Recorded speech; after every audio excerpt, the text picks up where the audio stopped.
Chapter 1 Nightmare begins. A frail-looking young man with pale skin and dark circles under his eyes was sitting on a rusty bench across from the police station. He was cradling a cup of coffee in his hands, not the cheap synthetic type slumrats like him had access to, but the real deal. This cup of plant-based coffee, usually available only to higher-rank citizens, had cost most of his savings. But on this particular day, Sonny decided to pamper himself. After all, his life was coming to an end.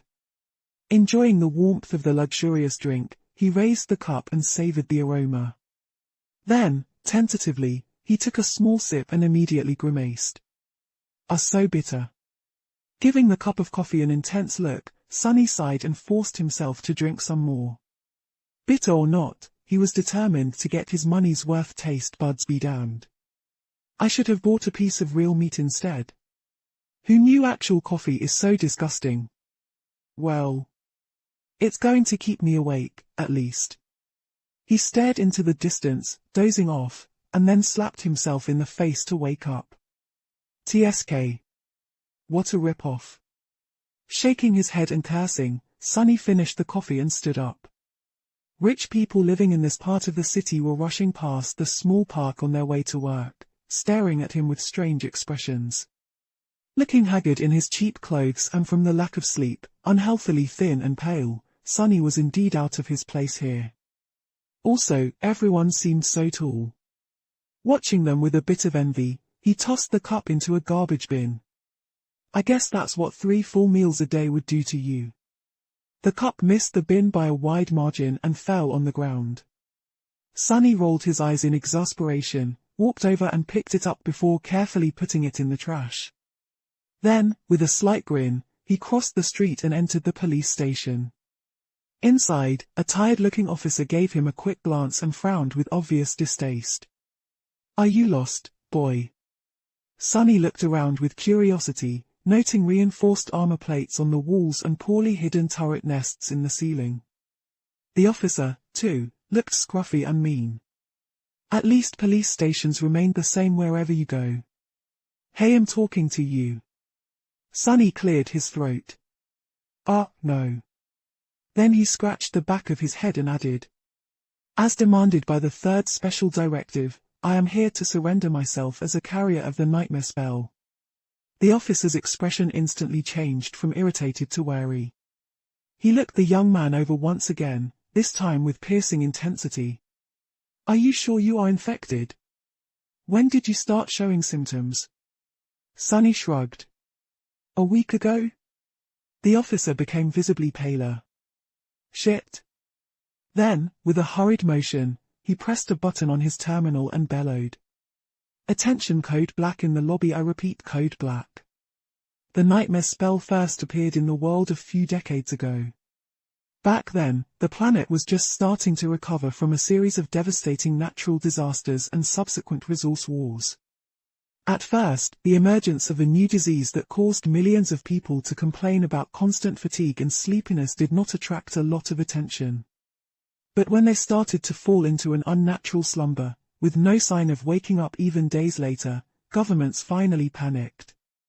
Of course, by then it was already too late, not that an early response could have made any difference.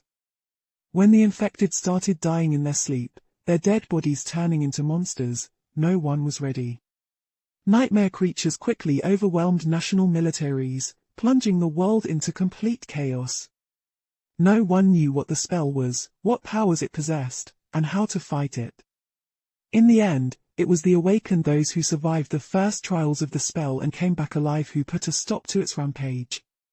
Armed with miraculous abilities earned in their nightmares, they restored peace and created a semblance of a new order. Of course, it was only the first of the catastrophes brought upon by the spell. But as far as Sonny was concerned, none of it had anything to do with him, not until a few days ago, that is, when he first started having trouble with staying awake. For an average person, being chosen by the spell was as much of a risk as an opportunity. Kids learned survival skills and fighting techniques in school, on the off chance of being infected. Well-to-do families hired private tutors to train their children in all sorts of martial arts. Those from the awakened clans even had access to powerful legacies, wielding inherited memories and echoes in their first visit to the dream realm. The richer your family was, the better your chances of surviving and becoming an awakened were. But for Sunny, who had no family to speak of and spent most of his time scrounging for food instead of going to school, being chosen by the spell presented no opportunity at all. To him, it was basically a death sentence. A few minutes later, Sunny was yawning while several policemen were busy putting him in restraints. Soon he was fastened into a bulky chair that looked like a weird mix between a hospital bed and a torture device. The room they were in was situated in the basement of the police station, with thick armored walls and a formidable-looking vault door. Other officers were standing near the walls, with automatic rifles in their hands and grim expressions on their faces. Sunny did not particularly care about them. The only thing he could think about was how much he wanted to sleep. Finally, the vault door opened, and a grey-haired policeman walked in. He had a seasoned face and stern eyes, looking like someone who had seen a lot of terrible things in his life. After checking the restraints, the policeman glanced quickly on his wristwatch and then turned to Sunny. "What's your name, kid?" Sunny blinked a few times, trying to concentrate, then shifted uncomfortably. "Sunless." The old policeman raised an eyebrow. "Sunless? That's a strange name." Sunny tried to shrug, but found himself unable to move. "What's so strange about it? At least I have a name.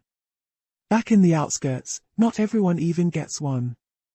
After another yawn, he added, "It's because I was born during a solar eclipse. My mom had a poetic soul, you see. That's why he got this weird-ass name, and his little sister was called Rain back when she still lived with them, at least."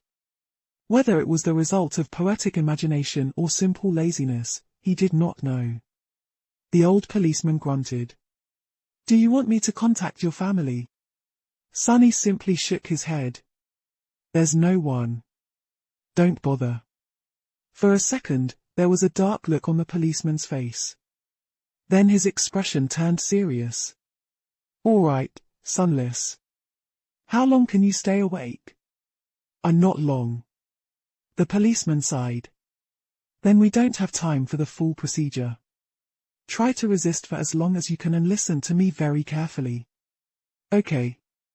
Not waiting for a response, he added, "How much do you know about the nightmare spell?" Sunny gave him a questioning look. "As much as anyone, I guess. Who doesn't know about the spell? Not the fancy stuff you see in dramas and hear in the propaganda broadcasts. I mean, how much do you really know?" That was a hard question to answer. Don't I just go into the dream realm, kill a few monsters to complete the first nightmare, receive magic powers and become an awakened? The old policeman shook his head. "Listen carefully. Once you fall asleep, you will be transported inside your first nightmare. Nightmares are trials created by the spell. Once inside, you will meet monsters, sure, but you will also meet people. Remember, they are not real. They are just illusions conjured up to test you." "How do you know?" The policeman just stared at him. "I mean, no one understands what the spell is and how it works, right? So how do you know that they're not real? You might have to kill them, kid. So do yourself a favor and just think about them as illusions." "Oh." The old policeman waited for a second, then nodded and continued. "A lot of things about the first nightmare depend on luck. Generally, it shouldn't be overwhelmingly hard. The situation you're in, the tools you have at your disposal and the creatures you have to defeat should be within the range of your abilities, at least. After all, the spell sets up trials, not executions. You're a bit disadvantaged due to, well, your circumstances. But kids from the outskirts are tough. Don't give up on yourself just yet." Ooh. Sunny was getting more and more sleepy. It was becoming hard to follow the conversation. "About those magic powers you mentioned, you will indeed receive them if you survive until the end of the nightmare. What those powers will be, exactly, depends on your natural affinity as well what you do during the trial. But some of it will be at your disposal right from the start. The voice of the old policeman sounded more and more distant. Sun's eyelids were so heavy that he was struggling to keep his eyes open. Remember, the first thing you must do once inside the nightmare is to check your attributes and your aspect. If you get a combat-oriented aspect, something like a swordsman or an archer, things will be easier. If it is reinforced by a physical attribute, then that's even better. Combat aspects are the most common, so the probability of receiving one is high. The armored room was growing dimmer. If you're unlucky and your aspect has nothing to do with combat, don't despair. Sorcery and utility aspects are useful in their own ways, you'll just have to be smart about it. There are really no useless aspects. Well, almost. So just do anything in your power to survive. If you survive, you will be halfway to becoming an awakened. But if you die, you'll open a gate for a nightmare creature to appear in the real world. Which means that my colleagues and I will have to deal with it. So please don't die, Sunless. Already half asleep, Sunny felt a bit touched by the policeman's words. Or, at least, try to not die right away. The nearest awakened won't be able to get here for a few hours, so we would really appreciate it if you don't make us fight that thing ourselves. What? With that last thought, Sunny finally slipped into a deep slumber. Everything became black. And then, in the darkness, a faintly familiar voice rang. Aspirant, welcome to the nightmare spell. Prepare for your first trial.